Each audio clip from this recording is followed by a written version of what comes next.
Ružomberku dlhodobo chýba stála divadelná scéna.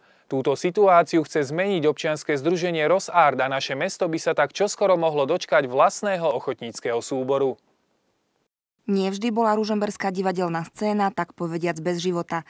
Na prelome 19.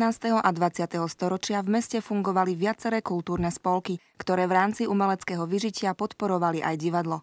Po skončení druhej svetovej vojny však nastala dlhá odmlka a domáce divadelné dosky živili aspoň ochotníci z okolitých obcí. Snaha o oživenie mestského divadla prišla pred 10 rokmi. Kedysi ja som účinkoval v Černovskom ochotníckom divadle. Ako puberťák som mal chuť robiť divadlo aj v meste, viac menej s rovesníkmi.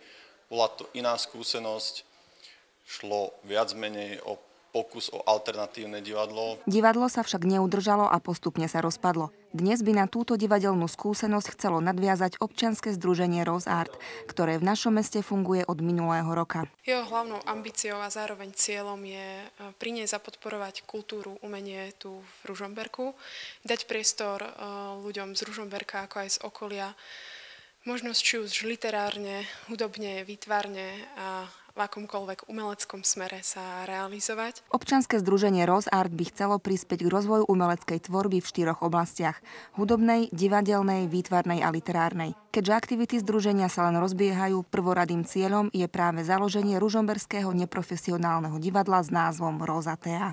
V tejto prvej fáze nejaký mesiac, dva chceme sa viac spoznať, chceme vidieť, kto má aké možnosti, schopnosti. No a niekedy do júna by sme chceli pripraviť prvé predstavenie, ktoré by malo byť malou javiskovou formou a malo by to byť divadlo dospelých pre deti. Amatérske divadlo má v pláne nacvičiť 3 predstavenia v priebehu 3 rokov. Okrem detskej hry by to mali byť ešte 2 celovečerné predstavenia, 1 dráma a 1 komédia. Prvé z nich by si ružomberská verejnosť mohla vychutnať už koncom tohto roka. By sme chceli pripraviť celovečerné predstavenie, kde máme zase snahu s predstavením účinkovať aj na súťažiach, či už regionálnych, a potom podľa možností a úspechu ísť aj ďalej. Už prvé stretnutie napovedalo, že Ružomberčania majú o rozvoj domácej divadelnej scény záujem. Pomoc už prislúbil aj riaditeľ kultúrneho domu, ktorý ochotníkom ponúkol priestory. Podporu nám prislúbilo mesto Ružomberok prostredníctvom pána primátora.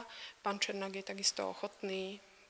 Budeme mať snahu získať prostriedky aj z rôznych fondov, ktoré podporujú kultúru, umenie na Slovensku. Ak by ste sa aj vy chceli akýmkoľvek spôsobom zapojiť, stále máte šancu. V divadelnom súbore potrebujú hercov najmä z mužských radov a vítaní sú aj kostýméri, maskéri či zvukári.